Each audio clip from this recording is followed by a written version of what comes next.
Добрый день, вы смотрите передачу «Акцент». Сегодня в студии работает журналист газеты «Саха-Сире» Марьяна Тыртыкова.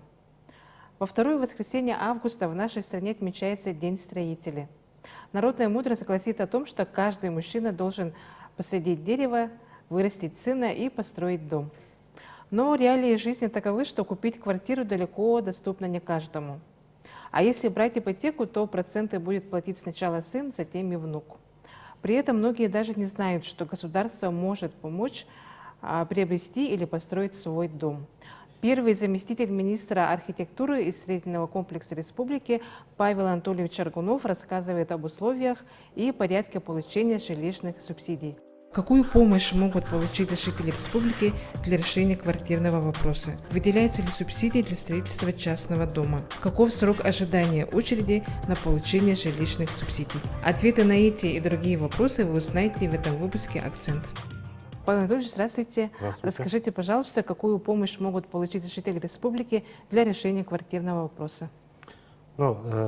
Бюджет республики помогает не всем. Есть определенные категории граждан, по которым республиканский бюджет оказывает, федеральный бюджет, республиканский бюджет оказывает помощь в приобретении или строительстве жилья. Вот, например, есть категория молодых семей, это семьи, полные семьи или неполные семьи, возраст супругов, которые не превышает 35 лет. Данной категории граждан помогает федеральный бюджет, республиканский и бюджеты органов местного самоуправления. И предоставляется социальная выплата в размере до 35%, 35% от расчетной стоимости жилья, рассчитываемой исходя из состава семьи и стоимости 1 квадратного метра, утвержденной органом местного самоуправления. По данному направлению у нас состоят на учете порядка 4000 молодых семей. Ежегодно обеспечивается порядка 500 семей социальными выплатами. В прошлом году у нас увеличение было. Мы выдали наибольшее количество социальных выплат по всей России. И у нас получили 945 молодых семей социальные выплаты. В этом году мы планируем обеспечить 425 молодых семей по данному направлению социальными выплатами. А каков срок ожидания очереди? Прошлый год был очень длительным, больше 10 лет срок ожидания был, когда у нас финансирование было относительно низкое, небольшое. Но в последние годы у нас финансирование по данной программе идет очень хорошо. И, как я уже говорил, в прошлом году мы практически 1/4 часть очереди обеспечили социальными выплатами. И у нас период ожидания сократился в среднем где-то до 4 лет. Кроме молодых семей у нас социальные выплаты получают также отдельные категории граждан. В данную категорию граждан входят, например, ветераны Великой Отечественной войны, ветераны боевых действий, инвалиды, вставшие на учет до 2005 года, граждане, выезжающие из районов Крайнего Севера. Есть такая категория граждан. И, кроме того, у нас по данной категории получают социальные выплаты семьи, имеющие 5 и более детей, и семьи, имеющие 10 и более детей. Кроме того, улучшение жилищных условий, то есть получение новых квартир у нас очень широко практикуется по программе переселения граждан аварийного жилья. В прошлые годы у нас обеспечивалось до 3000 и более семей ежегодно. Пока программа действовала, на сегодняшний день данная программа, она пока приостановлена. В этом году федерального финансирования нет, но со следующего года программа переселения граждан аварийного жилья должна продолжиться, и ежегодно также будут получать очень много семей переселяться из аварийного жилья в новое жилье. Кроме того, у нас также предоставляется специализированный жилищный фонд для детей-сирот и детей, оставшихся без попечения родителей. Ежегодно обеспечивается более 500 граждан данной категории жилыми помещениями. Мгм. А выделяется ли субсидия на строительство частного дома? Конечно, выделяется как субсидия, то есть социальные выплаты, так и кредиты. Вот, как я уже говорил, для молодых семей предоставляют социальные выплаты. Данная категория граждан может направить эти средства как на приобретение жилья на вторичном рынке, так и на строительство индивидуального жилья. Кроме того, по линии Министерства сельского хозяйства для граждан, проживающих в сельской местности, предоставляется социальная выплата в размере до 65% от расчетной стоимости жилья индивидуального. Ежегодно выделяется достаточное количество социальных выплат. И кроме того, у нас для ИЖС предоставляются беспроцентные займы сроком до 10 лет через ФПК Туймада. Данная программа работает с 1995 года. Автором программы был первый президент нашей республики Михаил Ефимович Николаев. Программа продолжается. Фонд ИЖС уже перевалил за миллиард рублей. Этот фонд крутится. Мы в прошлые годы очень хорошо подпитали этот фонд. И сейчас этот фонд работает за счет возвратных средств. А кто может претендовать на получение беспроцентного кредитования на строительство частного дома? Любой гражданин, проживающий на территории нашей республики, может претендовать, который нуждается в улучшении жилищных условий и имеет на праве собственности или аренды земельный участок для строительства индивидуального жилья.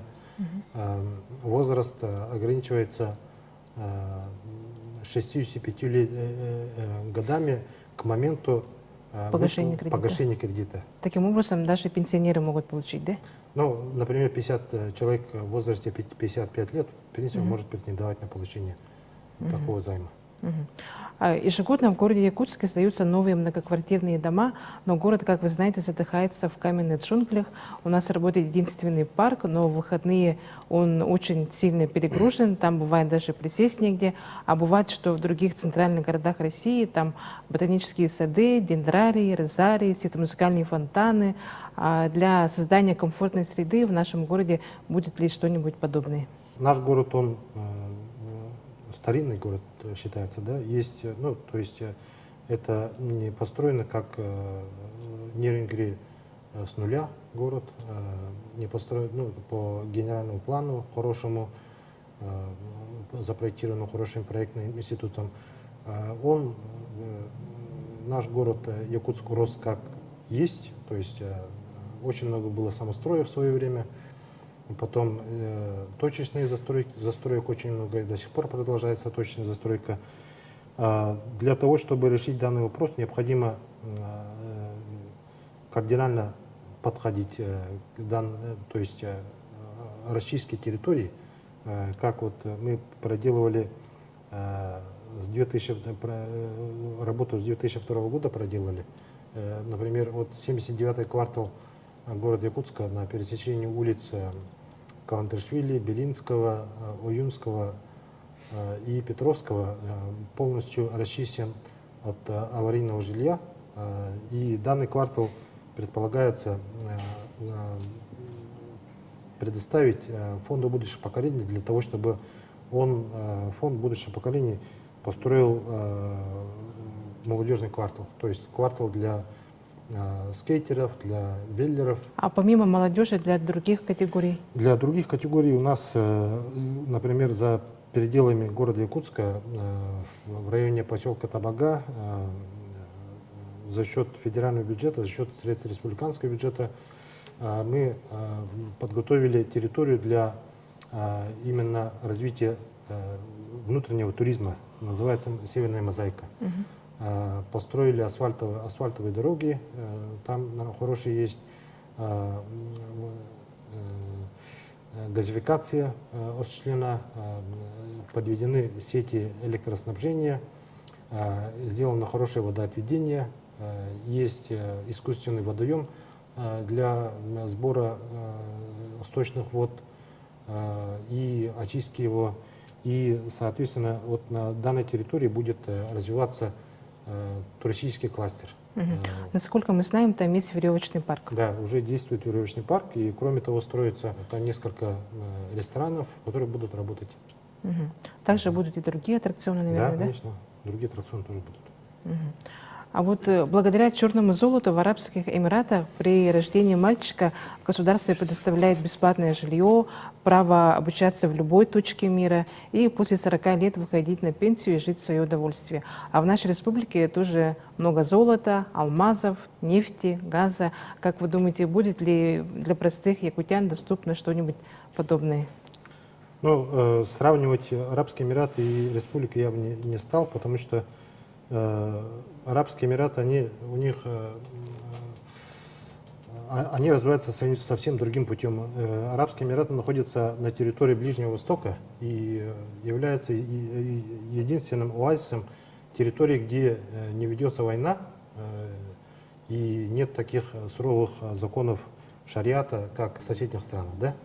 И, соответственно, все люди, которые живут на Ближнем Востоке, в Индии, в Пакистане, они стекаются в Объединенные Арабские Эмираты. И там очень сильно развивается строительство. Ну, вы уже сказали, что там черное золото, бюджет пополняется за счет нефти, но это не так. Доля дохода, поступающего от нефти и газа в Арабских Эмиратах, не превышает 20% от доходной части их бюджета. Вся остальная часть — это доходы, получаемые от налогообложения строителей и торговли. Торговля очень развивается там, золотом торгуют. И нашей республикой нельзя сравнивать даже по масштабам. Да? Территория Объединенных Арабских Эмиратов, она сравнима с одним единственным, с каким-нибудь нашим улусом, Алекминским улусом, например. Но когда-то наш первый президент республики Михаил Ефимович предлагал концепцию развития 3 долин. Да, например, если бы территорию нашей республики ужать и собрать все население на территории 3 долин, то мы с нашим бюджетом 190 миллиардов рублей жили бы не хуже, чем Объединенные Арабские Эмираты. Но, к сожалению, это делать довольно-таки сложно будет, потому что мировоззрение, стереотипы наших и уклад жизни нашего населения, нас просто-напросто невозможно собрать в одном месте.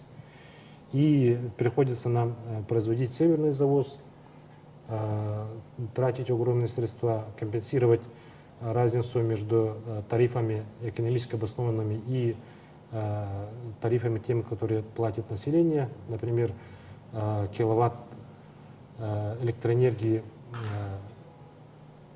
в Эвено-Батантайском улусе, по-моему, где-то 70 рублей, а люди платят по 3 рубля.